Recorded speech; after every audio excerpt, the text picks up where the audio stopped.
Halo semuanya. Jadi ceritanya sekitar 2 minggu yang lalu ya, tim kreatif YouTube gue Reza bilang di Twitter tuh lagi ada yang rame.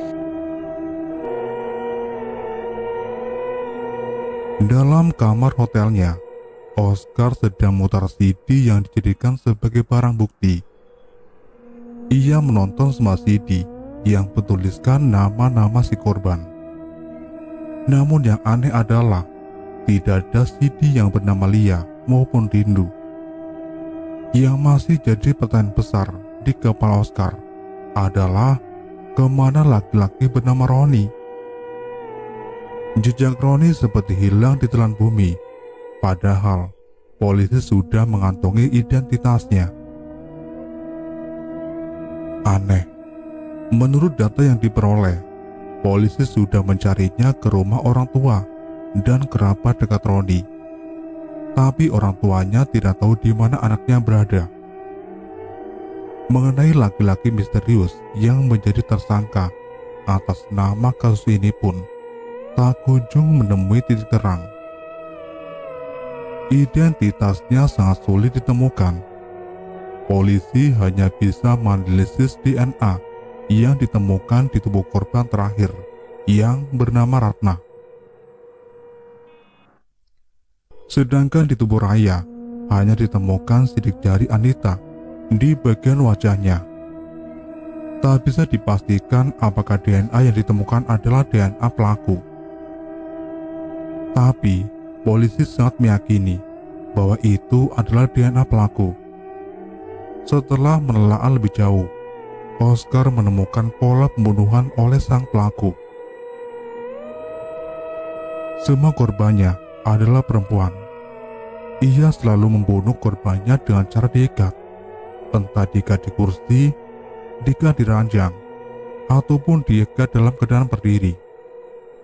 Itu bisa jadi sebuah petunjuk, karena bagi Oscar, saat ini petunjuk sekecil apapun bisa sangat membantu.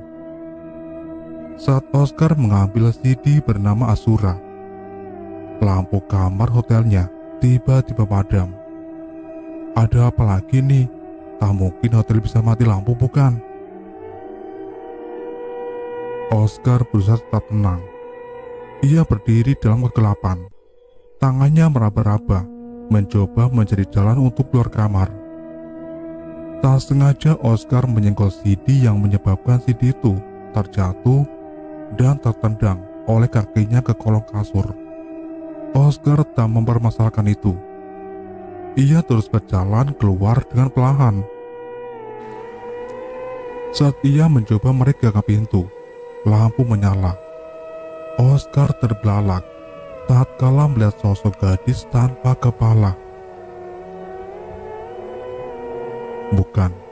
Bukan tak ada kepala, tapi hantu gadis itu memegang kepala dengan tangan kanannya.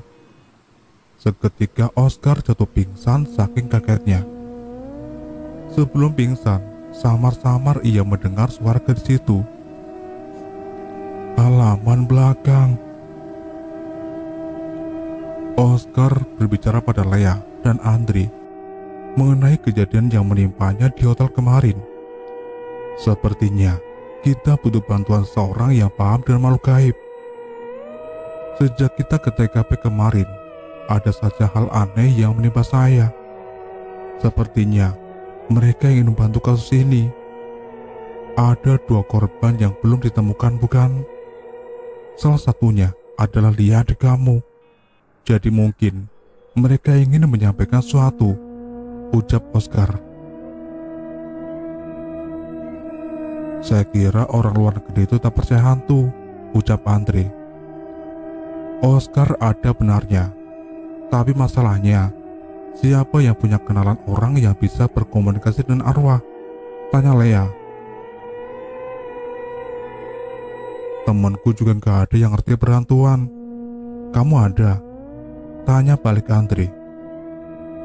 Apalagi aku, mana punya teman yang kayak gitu aku. Ya udah, nanti coba cari deh. Terus Oscar, bagaimana penyelidikannya? Apa sudah menemukan petunjuk? Tanya Andre. Ya, sudah. Iya, saya sudah menemukan pola pembunuhannya.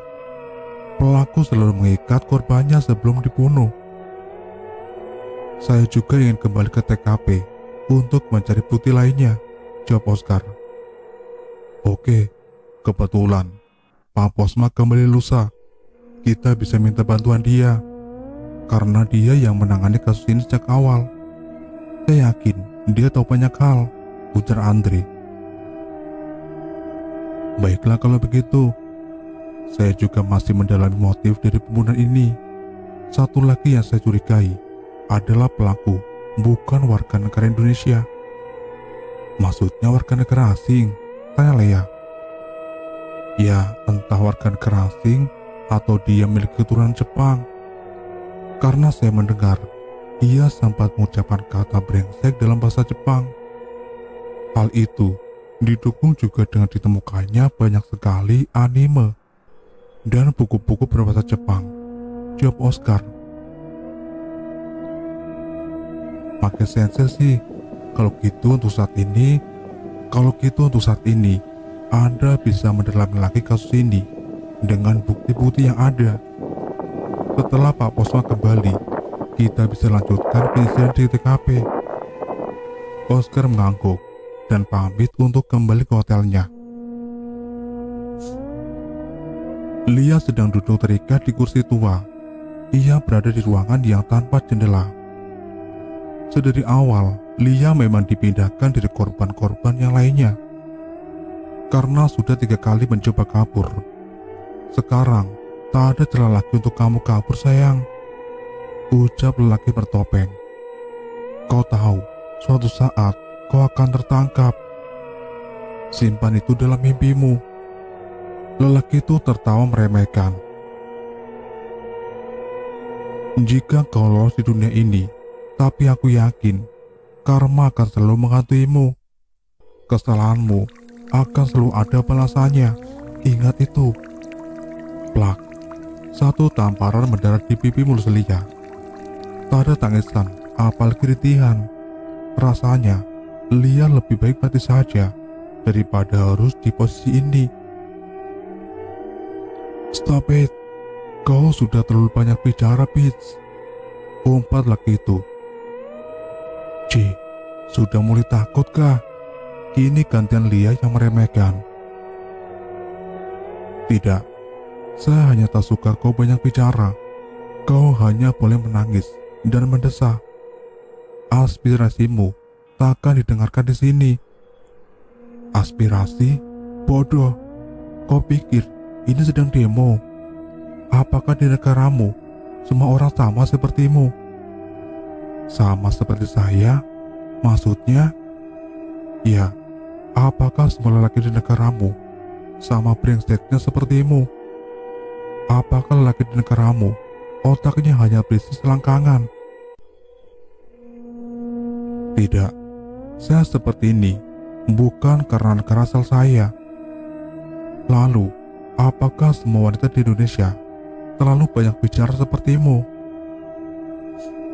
Iya, wanita Indonesia akan banyak bicara, bahkan mengumpat jika berhadapan dengan laki-laki bejat sepertimu.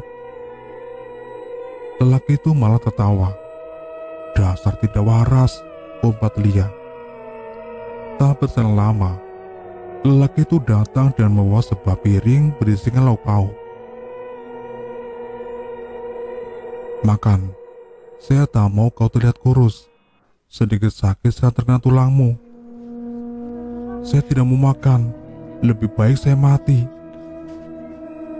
Kenapa tidak kau bunuh saja saya, seperti korbanmu yang lain? Tidak akan sayang. Saya sudah jatuh cinta denganmu. Kau berbeda. Kau lebih menantang. Gadis membangkang sepertimu sangat menggairahkan, meskipun sedikit menyebalkan, ucap lelaki bertopeng itu sambil mengelus pipi mulus Lia. Ikatan Lia dibuka. Ia dibaringkan di kasur yang sudah disiapkan untuk lelaki ini. Lia berontak, berusaha menggigit agar bisa kabur. Tapi sayang, lelaki ini sangat kuat. ia memeluk Lia kuat-kuat. Ia memeluk Lia kuat, mengikat tangannya kepada kepala ranjang. Laki dan laki itu memperkosa Lia. Tangisan dan teriakan Lia sudah menjadi irama musik yang indah bagi laki itu. Setelah melakukan hal keji itu, lelaki dengan topeng di wajahnya itu memakaikan kembali pakaian Lia dan keluar kamar. Lelaki itu membuka ikatan tangan Lia agar Lia bisa makan. Lia menangis. "Kenapa tidak buat aku mati saja, Jack?" Pelangi terbangun dari mimpinya. Keringat sudah membanjiri wajahnya. Ia benar-benar jijik. Ia menangis, seolah merasakan apa yang dirasakan Lia. Jingga terbangun melihat sang istri nampak kacau. "Sayang, ada apa?" "Aku mimpi buruk. Sepertinya itu kilas balik kejadian yang menimpa Lia." "Kejadian apa?" "Aku gak sanggup ceritanya, sayang. Intinya, aku harus ketemu Lea. Karena aku benar-benar gak kuat kalau sampai terus-terusan diteror gini," ucap Pelangi sambil meteratkan dirinya. "Oke, aku akan temani kamu. Apa kita perlu ajak Dika?" tanya Jingga. "Udah gila. Enggak, yang ada malah kalian bikin ulah. Aku sama kamu saja udah cukup." "Oh, oke." Sosok sendu gadis yang berada di pojok kamar mandi Pelangi itu tersenyum. "Terima kasih." Pintu rahasia. Lia dan Andre sedang menunggu kedatangan Pelangi dan Jingga. Lia dan Andre sedang menunggu kedatangan Pelangi juga Jingga. Mereka mendapat kabar bahwa keluarga Nareswara itu akan berkunjung menemui mereka. Bukan untuk kepentingan bisnis, tapi untuk urusan yang lain. Kira-kira Pak Jingga sama Bu Pelangi ada apa ya mau ketemu kita? Kira-kira Pak Jingga sama Bu Pelangi ada apa ya mau ketemu kita? Apa mereka kurang puas dengan kerjasama yang udah kita sepakati? Tanya Andre.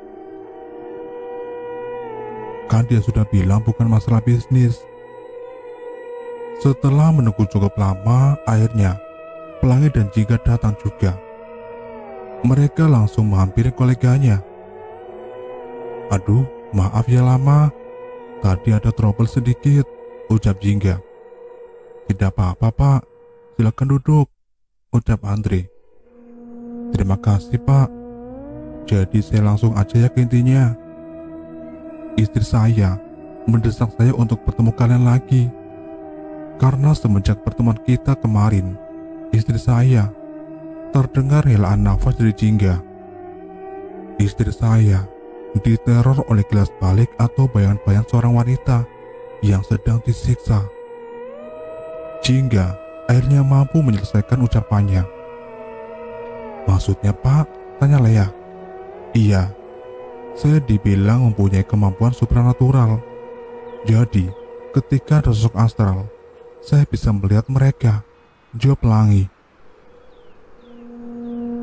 "Satu lagi, kemarin saya melihat kamu diikuti sosok yang sangat mirip dengan kamu.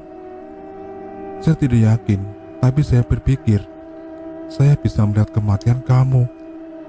Saya lihat kamu disiksa dan diperkosa oleh sosok laki-laki yang mengenakan topeng," ucap Pelangi. Sontak Lea terhuyung ke belakang hingga membuat kursi yang diduduki tergeser mundur. Saya meninggal?" tanya Lea panik. "Maaf Bu Pelangi, mungkin yang Ibu maksud adalah sosok Lia, adik kembarnya Lea yang hilang 3 tahun yang lalu." Andre mencoba menjelaskan saat melihat Lea panik. "Adik kembar? Iya Bu. Kalau Bu Pelangi melihat sosok yang mirip dengan saya, itu artinya Lia." Lea tak sanggup melanjutkan kata-katanya. Ia menangis tertahan. "Sayang, sabar dulu. Kita coba cari Lia ya. Aku janji, aku bakalan nemuin Lia." Andre menenangkan Lea.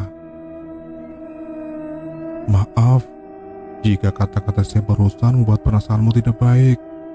Tapi sebenarnya Lia itu hilang di mana? Tanya Pelangi. Lia hilang di kos-kosan dan Lea hampir ikut jadi korbannya. Beruntung Lea bisa kabur, ucap Andri yang masih memeluk Lea. Bisa kita ke sana? Tanya Pelangi. No, sayang, please. Kamu kesini cuma untuk ketemu sama Lea dan Andri kan? Bukan untuk jadi detektif atau jadi pemburu hantu. Ingat, kamu bukan Frisley, Sarah Wijayanto, apalagi jurnalisa, ujar Jingga. Pelangi menggenggam tangan suaminya itu. Lalu ia menunjukkan muka memohon pada Jingga. Sudah dapat ditebak, Jingga tak akan sanggup menolak permintaan sang istri. Sayang, please, janji deh, gak bakalan ada kejadian di luar nalar lagi. Mohon Pelangi. Oke, janji ya, semua akan baik-baik saja. Ada 2 malaikat kecil yang menunggu kita di rumah. Aku yakin mereka tidak akan senang jika maminya kenapa-napa. Siap, bos. Pak Posma dan Oscar sudah sampai terlebih dulu di TKP. Sebelumnya mereka sudah berbincang-bincang mengenai kasus ini. Ya, yang saya curigai, pelaku bukan warga negara Indonesia, ucap Oscar. Saya pun sudah menduga itu. Namun di kosan ini pun tak ada identitas yang kita temukan. Sedangkan pemilik rumah ini adalah Pak Arman yang sudah meninggal. Keluarganya bilang rumahnya sudah dijual dan mereka tidak tahu pada siapa Arman menjualnya. Pelakunya sangat pandai. Dia tak membiarkan ada satu barang bukti pun yang tersisa. Lea, Andre, Pelangi dan Jingga pun tiba di TKP. Mereka langsung menyelami Oscar dan Pak Posma. Selamat siang, Pak. Maaf menunggu lama. Saya bersama Pak Jingga dan Bu Pelangi. Mereka bisa membantu kita, Pak. Bu Pelangi ini bisa melihat makhluk tak kasat mata, Pak. Dan juga melihat kilas balik masa lalu hanya dengan mendatangi lokasi kejadian, ucap Andre. Siang, salam kenal Jingga dan Pelangi. Saya Posma yang menangani kasus ini. Pelangi mulai merasakan atmosfer yang sangat berbeda. Aura TKP ini sangat mencekam. Ia melihat ada sosok wanita sedang menatapnya sendu. Bukan, sosok wanita itu bukan Lia, itu sosok lain. Sosok itu melambaikan tangan lalu berjalan menuju halaman belakang. Pelangi tak sadar ia berjalan mengikuti sosok itu. Jingga dan yang lainnya memanggil Pelangi, namun Pelangi terus saja berjalan. Jingga mengikuti Pelangi, tentu saja ia harus menjaga istrinya agar tetap baik-baik saja. Yang lain ikut menyusul. Sosok itu berjalan cepat menuju halaman belakang yang dipenuhi semak belukar. Namun ada seperti bekas semak yang diinjak seorang. Karena seringnya diinjak, membuat rumput itu mati. Sayang, pelan-pelan. Jingga kewalahan karena Pelangi jalan cepat sekali. Jingga pelari pun tak dapat meraih Pelangi. Oscar, Pak Posma, Andri dan juga Lea juga tak dapat menjangkau Pelangi. Aneh, sepertinya ada kekuatan dimensi lain yang bermain di sini. Setidaknya mereka masih bisa melihat Pelangi dan memastikan Pelangi baik-baik saja. Pelangi menyusuri semak-semak yang diinjak. Sosok itu berhenti, lalu menoleh pada Pelangi. Pelangi berhenti berjalan, ia tetap harus menjaga jarak dengan makhluk seperti ini. Kepalanya mutar 180 derajat, lalu menggelinding tepat di kaki Pelangi. Sontak Pelangi limpung hampir pingsan. Untung saja ada Jingga di belakang yang menahannya. Sosok itu menghilang persis dengan semak yang diinjak juga hilang. Pak Posma, coba cek di bagian sana. Maaf, saya tidak sanggup jika harus ke sana, ucap Pelangi. Pak Posma mengangguk. Ia dan Oscar memulai menyusuri semak. Takut sekali jika ada ular atau binatang berbahaya lainnya. Stop di situ, Pak. Coba Bapak periksa apakah ada sesuatu di sana, ucap Pelangi. Pak Posma heran sekali. Saat kejadian mereka sudah meriksa halaman ini. Tak ada apapun di sini.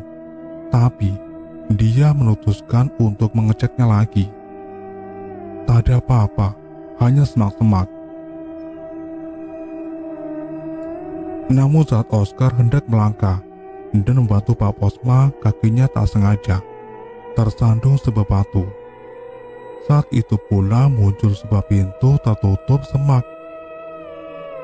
Ada pintu, seru Oscar. Pak Posma juga kaget melihat pintu yang sudah usang namun masih sangat kokoh. Aneh, rumah tua seperti ini memiliki ruang rahasia yang cukup canggih. Pak Posma mencoba buka pintu itu. Pintunya seperti papan yang tergeletak di atas tanah. Bukan pintu seperti kamar atau semacamnya. Sulit sekali, Pak, ucap Oscar. Iya, kita membutuhkan linggis atau semacamnya. Biar saya bantu carikan, Pak, ucap Andre. Lalu Andre bergegas mencari linggis. Mereka masih mencoba untuk membuka pintu itu. Lea, Pelangi, dan Jingga mengamati agak jauh dari sana. Jingga tak mau istrinya kenapa-napa. Pelangi merasa pusing. Ada kilas balik yang akan hadir. Ia menetralkan napasnya. Kepalanya sangat pusing. Samar-samar ia melihat ada sosok lelaki dengan baju hitam dan topi berjalan sambil melihat ke sekeliling. Sepertinya ia memastikan bahwa tak ada yang melihatnya. Ia berjalan ke halaman belakang. Ia menginjak semak belukar yang sudah menjulang tinggi. Ia membawa sekali kantong belanjaan di tangannya. Pelangi mengikuti laki itu. Ia menggeser batu yang membuat pintu itu muncul ke permukaan. Lalu ia membuka pintu itu dengan menekan tombol pada ponselnya dan mengarahkannya pada lampu merah yang menyala di pojok kanan atas pintu itu. Terbuka. Pintu itu terbuka.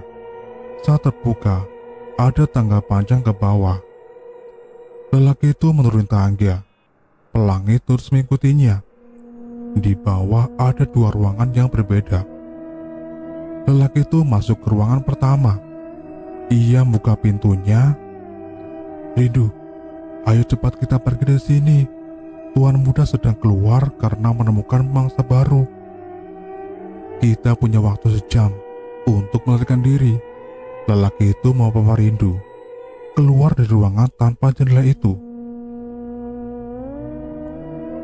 Sebelumnya, lelaki itu menaruh semak kantung belanjaannya di depan ruangan yang kedua. Kita harus lepaskan Lea juga, ucap Rindu. Tidak bisa. Ruangan Lea dilengkapi dengan kamera CCTV yang tidak bisa saya matikan. Berbeda dengan CCTV yang lainnya. Pintu kamar Lea sudah dilengkapi juga dengan beberapa sistem keamanan Jepang. Hanya Tuan yang tahu, ucap laki itu. Tapi Pak Roni, kasihan Lea, ucap Rindu sambil menatap pintu ruangan itu nanar. Kita harus keluar dulu. Habis itu kita lapor polisi agar mereka bisa menemukan Lea. Pelangi tersadar. Kilas baliknya hanya sampai di sana. Pelangi menarik nafasnya, berusaha untuk tenang. Ini linggisnya, ucap Andre yang baru saja datang. Kamu gak apa-apa? Tanya Jingga. Sepertinya untuk membuka pintu itu ada sensor khusus. Takkan bisa dibuka dengan linggis, ucap Pelangi. Lalu, bagaimana cara membukanya? Tanya Pak Posma. Kita harus rusak sensornya. Ada lampu berwarna merah kecil di pojok kanan atas lampu itu. Coba dirusak. Semoga saja pintu ini bisa terbuka, ucap Pelangi. Setelah hampir 1 jam, akhirnya mereka bisa membuka paksa pintu itu. Semuanya masuk ke dalam, kecuali Pelangi dan Jingga. Mereka berjaga-jaga di luar. Mereka menemukan 2 ruangan. Yang satunya kosong, sedangkan ruang yang kedua terkunci. Tercium bau busuk dari ruangan itu. Ruangan yang sangat sulit dibuka. Lea menangis. Ia takut jika yang ada di ruangan itu adalah Lia. Kita tidak bisa membukanya. Saya akan hubungi orang yang berkompeten untuk membuka pintu ini, ucap Pak Posma. Kemana Rindu dan Roni? Setelah berjuang selama 16 jam, akhirnya pintu ruangan itu terbuka. Pemandangan ini akan mengiris hati siapapun yang melihatnya. Saat pintu ruangan itu terbuka, terdapat jasad seorang gadis yang sudah membusuk dalam keadaan terduduk di sudut ruangan. Banyak sekali bungkus makanan yang berserakan. Yang paling tak lazim adalah banyak pula kotoran manusia di sana. Bayangkan, seorang gadis dikurung di bawah tanah tanpa ada jendela. Ruangan yang lembab, juga tanpa kamar mandi. Sosok monster seperti apa yang tega melakukan itu? Lea langsung menangis. Ia mengenali sosok Lia. Jasad Lia segera dibawa ke rumah sakit untuk diotopsi. Lea tak henti-hentinya menangis. Sebagai sesama perempuan, Pelangi pun mengerti perasaan Lea. Pelangi meluk Lea untuk menenangkannya. Tangan Lea mengepal. Ia tak akan membiarkan pelakunya bebas begitu saja. Lea bertekad untuk menemukan pelakunya. Media banyak bertangan. Mereka membombardir Lea dengan beragam pertanyaan. Tak ada satupun kata yang keluar dari mulut Lea. Andre minta para pemburu berita untuk pergi dan tak mengganggu Lea dulu. Pak Posma mengambil Lea dan memberitahukan hasil otopsi. Hasil otopsi, korban meninggal karena dehidrasi dan kelaparan. Di perutnya tak ditemukan sisa makanan sedikit pun. Di bagian kemaluan korban juga robek parah. Terdapat beberapa luka bekas pukulan benda tumpul di sekujur tubuh korban. Lea histeris, membayangkan bagaimana adik kembarnya mengalami penyiksaan yang begitu parah. Ia bersumpah pada dirinya sendiri akan menangkap pelaku. Andre membawa Lea ke apartemen. Pelangi dan Jingga turut mendampingi. Pelangi sebenarnya penasaran siapa Rindu dan Roni. Melihat kondisi Lea yang seperti ini, mustahil jika Pelangi menanyakan banyak hal pada mereka. Sayang, ayo kita pulang, ajak Jingga. Lea tiba-tiba memegang tangan Pelangi. Bu Pelangi, bolehkah saya minta tolong satu hal lagi? Tanya Lea. Apa? Tanya Pelangi. Tolong bantu Lea untuk mengungkap siapa pelakunya. Ada satu orang laki korban yang belum ditemukan, ucap Lea. Siapa? Rindu. Kasihan orang tuanya. Mereka juga pasti ingin kepastian tentang anak mereka, ucap Lea. Rindu? Apakah kamu kenal dengan pria bernama Roni? Tanya Pelangi. Dari mana ibu kenal Roni? Roni itu adalah anak buah dari si pelaku. Dia juga adalah saksi kunci di sini. Cuma dia menghilang entah kemana. Sepertinya melarikan diri, ucap Lea. Saya melihat kilas balik antara Roni dan Rindu. Kalian tahu, di bawah sana ada 2 ruangan bukan? Salah satunya ditempati oleh Rindu. Roni membantu Rindu untuk melepaskan diri, sedangkan mereka tidak bisa membantu Lia karena kamar Lia dilengkapi dengan pengamanan tingkat tinggi dari Jepang. Jelas pelangi. Pak Roni membantu Rindu. Iya, kenapa mereka tidak kembali untuk membantu Lia? Seru Lia emosi. Sebenarnya, Rindu sudah minta pada Roni untuk turut serta melepaskan Lia.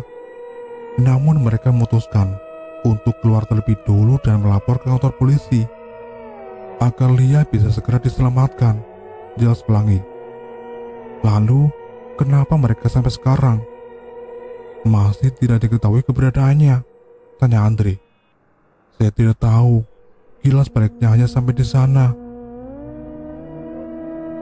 Laki-laki aneh. Jika Rindu dan Roni sudah keluar, lalu di mana mereka sekarang?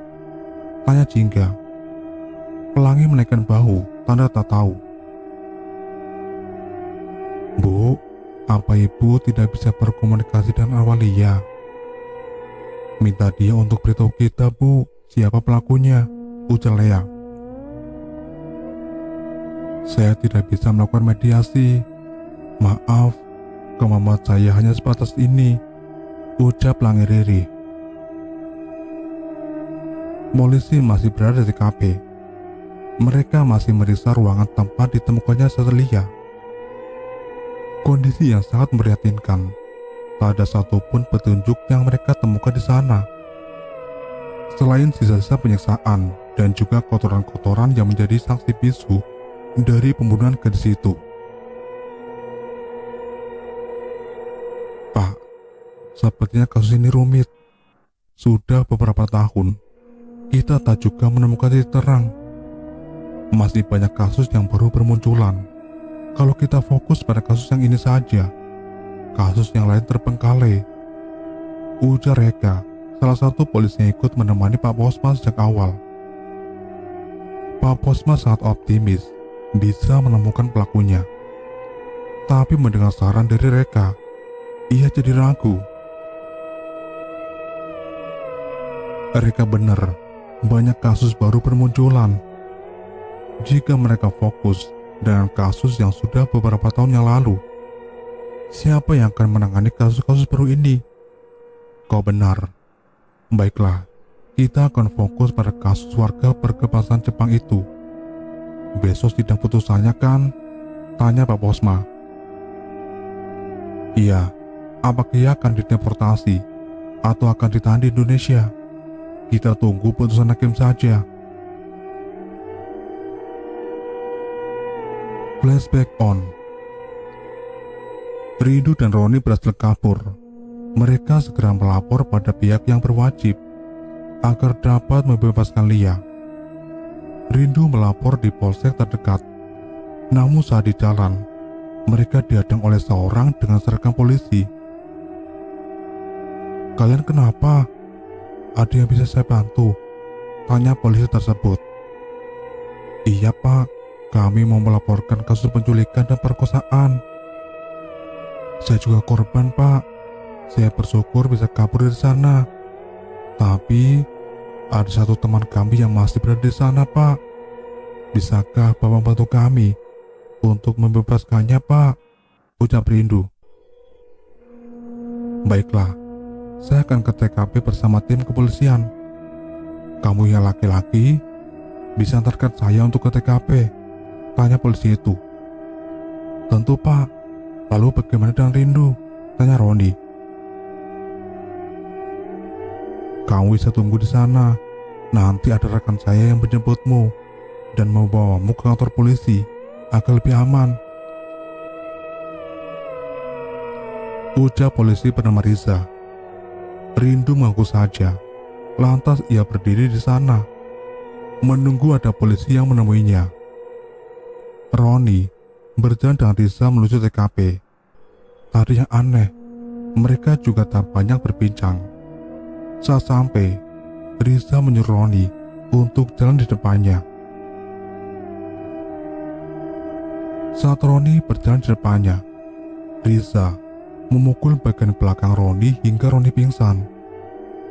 Setelahnya ia mengikat kaki dan tangan Roni dengan tambang yang ia bawa di saku celananya. Riza lalu mengambil ponselnya dan menghubungi seseorang.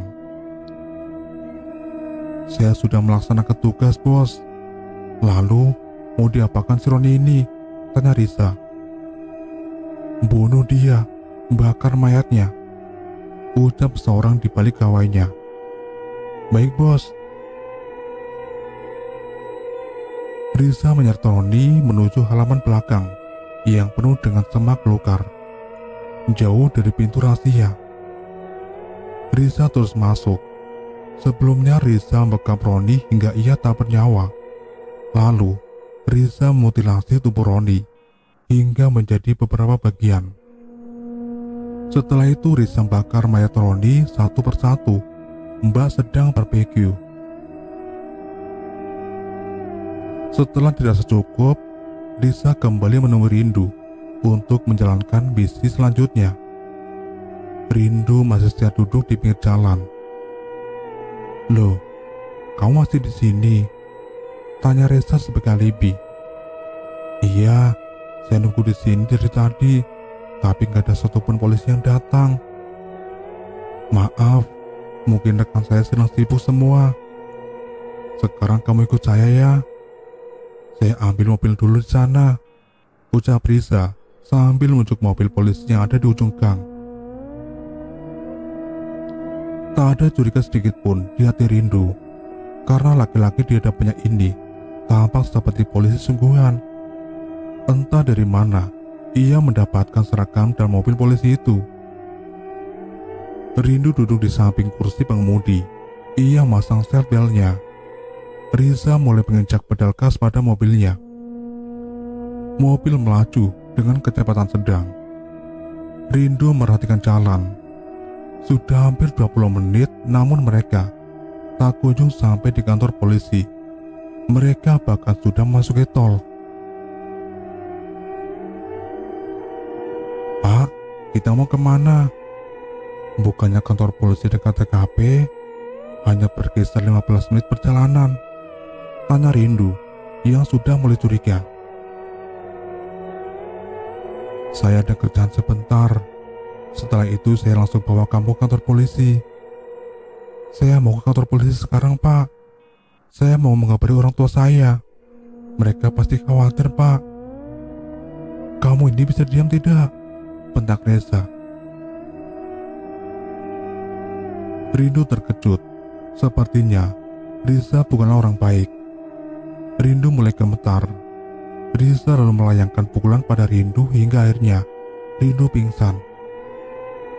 "Berisik, kalau gini kan enak," ucap Riza. Riza membawa Rindu ke suatu tempat. Di sana sudah ada pelaku utama.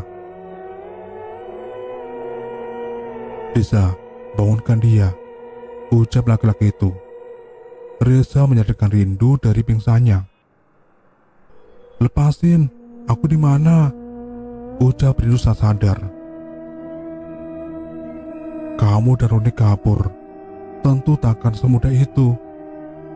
Saya sudah menanamkan GPS dan sudah menyadap ponsel Roni. Jadi, saya sudah tahu rencana kalian," seru laki-laki itu. "Sial," batin Rindu. "Kurung dia. Saya ada urusan. Kau jaga dia, jangan sampai dia kabur," ucap laki-laki itu lalu pergi, meninggalkan Reza dan Rindu. Flashback off. Pelangi bergerak gelisah. Ada sosok yang terus mendatanginya. Tak berbicara apapun, hanya terbang mengelilinginya. "Kamu apa?" seru Pelangi kesal. Jingga bangun dari tidurnya dan meluk Pelangi. "Ada apa lagi sayang?" tanya Jingga. "Bagaimana bisa tenang kalau kayak gini?" Pelangi menangis. Ia sudah sangat lelah dihantui seperti ini. "Apa kita hubungi nenek? Mungkin saja nenek bisa bantu pakai di badan kamu, supaya mereka nggak bisa lagi ganggu kamu," saran Jingga. "Nggak mungkin aku ngerepotin nenek lagi. Nenek udah sakit-sakitan sayang. Aku akan turutin apa mau mereka. Sepertinya mereka memberitahu sesuatu. Itu bahaya Pelangi. Stop, kamu harus pikir senjata angkasa, ujar Jingga. Aku janji akan mengungkap kasus ini dengan cepat sayang, ujar Pelangi. Pelangi mulai mencoba untuk memasuki kilas balik. Biasanya kilas balik itu hadir ketika Pelangi ke TKP atau ketika hantu itu datang. Tapi kini Pelangi mencoba menerobos dimensi untuk mencari kilas balik itu. Tentunya ini akan sangat menguras tenaganya. Percobaan pertama gagal, hingga akhirnya ia mencoba sampai 4 kali dan berhasil. Pelangi melihat kejadian yang menimpa Rindu. Ia juga mendapatkan alamat di mana Rindu disekap. Jalan Aditama Selatan nomor 58. Pelangi, Jingga, Lea dan Andre, Oscar dan Pak Posma menuju ke alamat yang disampaikan Pelangi kemarin. Butuh waktu hampir 2 jam untuk dapat menemukan alamat itu. Jalan yang cukup sulit dilewati membuat mereka makan waktu yang lebih lama. Sebuah rumah tua bergaya vintage dengan bangunan yang sudah usang, namun masih berdiri kokoh. Apa kamu yakin Pelangi? Rumah ini sepertinya sudah tidak dihuni sejak lama, tanya Pak Posma ragu. Kita langsung masuk saja Pak, ucap Pelangi. Mereka langsung masuk ke dalam rumah yang dikunci. Saat mereka mencoba buka pintu, ada suara Rindu yang teriak minta tolong. Itu suara Rindu, ucap Lea. Tak perlu waktu lama, mereka berhasil membuka pintu masuk rumah itu. Mereka segera mencongkel pintu tempat Rindu disekap. Aneh, tak ada yang berjaga di sini. Biasanya jika seorang disekap, pasti akan ada yang menjaga. Pak Posma dan beberapa polisi yang ikut segera menggeledah rumah ini. Namun mereka tak menemukan siapapun kecuali Rindu yang sudah sangat memprihatinkan. Tapi kondisi Rindu jauh lebih baik ketimbang Lea. Rindu segera berambur ke pelukan Lea. Makasih Lea, ucap Rindu sambil tertatih. Ada beberapa bungkus roti dan air mineral yang ada di tong sampah kamar ini. Rindu sangat lemas, seperti tak makan beberapa hari. Mereka membawa Rindu menuju mobil, sedangkan polisi masih melakukan olah TKP. Dalam mobil, Lea memberikan Rindu minum. "Du, kamu harus bertahan ya. Kita ke rumah sakit sekarang. Kini cuma kamu yang jadi saksi kunci dan satu-satunya korban yang masih hidup," ucap Lea. Rindu sangat lemas. Ia hanya dapat mengangguk. Sepertinya Rindu dehidrasi, ucap Pelangi. Mereka tak banyak bertanya pada Rindu karena kondisi Rindu yang masih lemah. Pasti Rindu juga masih trauma akan kejadian yang menimpanya. Rindu seperti orang linglung. Pelangi melihat jika Rindu sangat terpukul. Anehnya, kenapa hanya Rindu yang tidak disiksa? Rindu segera masuk ruang IGD. Semuanya menunggu di luar. Tak lupa Lea segera mengabari orang tua Rindu. "Kenapa tadi Rindu sendirian di sana ya?" tanya Lea. "Mungkin kabar kita ke sana sudah sampai di telinga mereka. Jadi mereka yang berjaga di sana kabur. Untungnya Rindu tidak ikut dibawa mereka," jawab Andre. "Kayaknya enggak deh. Tadi di sana itu udah tinggal lama sama penjaganya. Rindu dibiarkan sendirian di sana, hanya ditinggali beberapa makanan untuk bertahan hidup. Sepertinya sengaja agar Rindu meninggal perlahan," ucap Pelangi menerawang pelihatan yang sempat ia terima di rumah tadi. "Jahat banget ya pelakunya ini," ucap Jingga. Pelangi mendapatkan pesan dari mamanya. Mamanya menanyakan kapan ia dan Jingga akan kembali, karena sepertinya senja dan angkasa sudah sangat merindukan mereka. Sayang, mama nanya kapan kita pulang, tapi kasus ini belum terpecahkan, ucap Pelangi. Rindu kan sudah ditemukan, saksi kuncinya sudah ada, jadi kemungkinan tak akan lama lagi kasus ini akan terungkap sayang. Lebih baik kita pulang, kasihan juga kan sama si kembar, ucap Jingga. Iya Bu Pelangi, tidak apa-apa jika ibu dan papa mau kembali ke Jakarta. Kami juga dengan sangat berterima kasih karena ibu sudah sangat membantu kami sampai sejauh ini, ucap Andre. Baiklah kalau begitu, kami pamit ya. Nanti jika ada apa-apa, tolong kabari saya, ucap Pelangi. Dokter memberitahukan bahwa kondisi Rindu tidak baik-baik saja. Ia mengalami dehidrasi dan juga trauma yang cukup parah. Kondisi fisiknya juga tidak baik. Sudah 2 hari ia dirawat di rumah sakit, tapi sampai saat ini mereka tidak bisa menanyakan banyak hal pada Rindu. Karena saat ditanya, Rindu akan berteriak histeris. Saat ini, Rindu didampingi oleh psikolog dan juga Komnas Perlindungan Perempuan. Lea dan Andre masih setia mendampingi Rindu. Sialnya adalah setiap kali akan terungkap selalu saja ada hal yang menghalangi. Oscar sedang izin untuk kembali ke negaranya. Ia meninggalkan kamar yang disewa oleh Lea dan Andre. Saat petugas housekeeping hotel membersihkan kamar, mereka menemukan sebuah CD bertuliskan nama Azura di kolong kasur.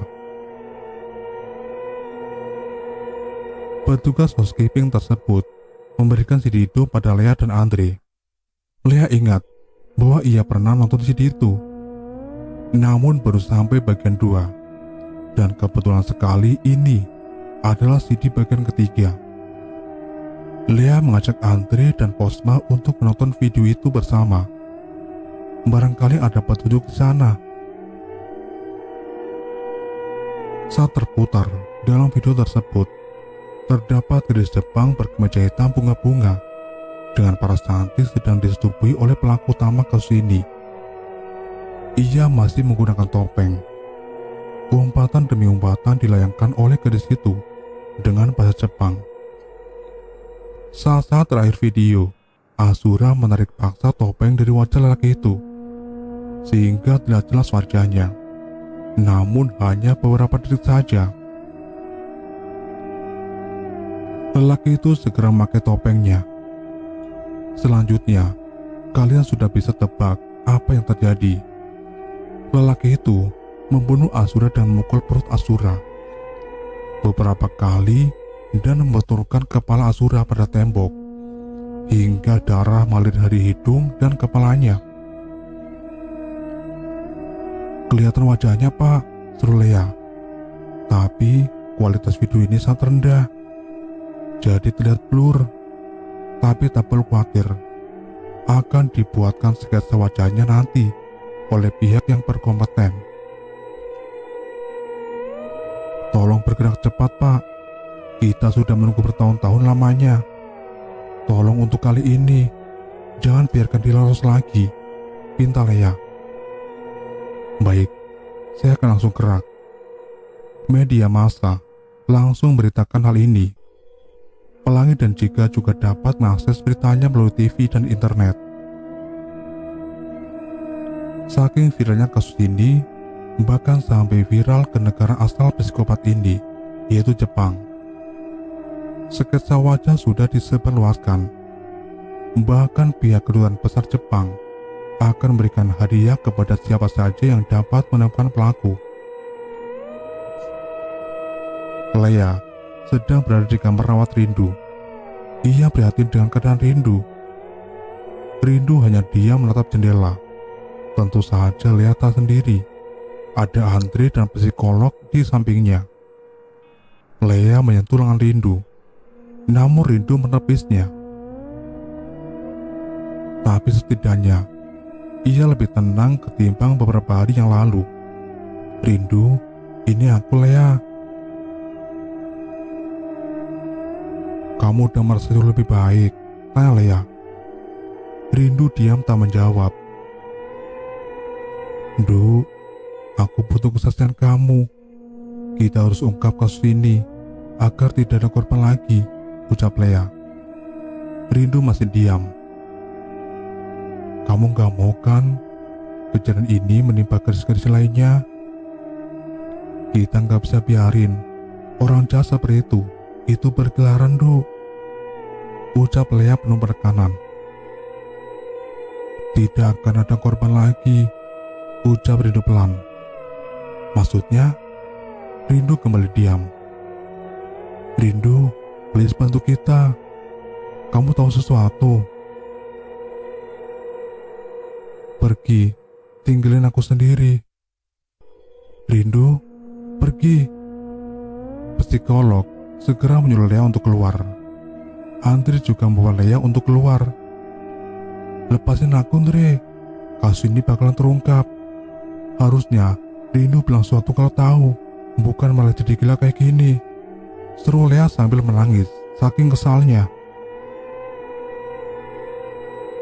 Sayang, dengerin aku. Rindu juga gak mau jadi seperti ini. Sabar, aku yakin semua bakalan terungkap kok, ucap Andri. Sulit sekali mencari data seorang hanya dengan sekesa wajah. Jika saja ada sidik jari yang spesifik, pasti akan lebih mudah. Sudah 1 tahun setelah ditemukannya Rindu dan sketsa wajah pelaku, tapi pelaku utama yang dipastikan bahwa berkewarganegaraan Jepang itu belum juga ditemukan. Hari ini, Rindu ditemukan tewas di kamar rawatnya karena overdosis. Ia terlalu banyak meminum obat penenang. Ditambah dengan meninggalnya Rindu, membuat kasus ini makin sulit untuk terungkap. Semoga suatu saat kasus ini akan terungkap.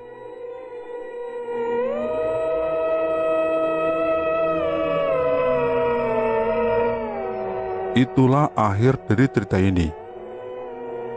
Dan semoga bisa diambil pembelajaran dari cerita ini. Saya mohon maaf bila ada kesalahan dalam membacakan alur cerita ini. Dan nantikan cerita-cerita selanjutnya dari channel ini. Wassalamualaikum warahmatullahi wabarakatuh.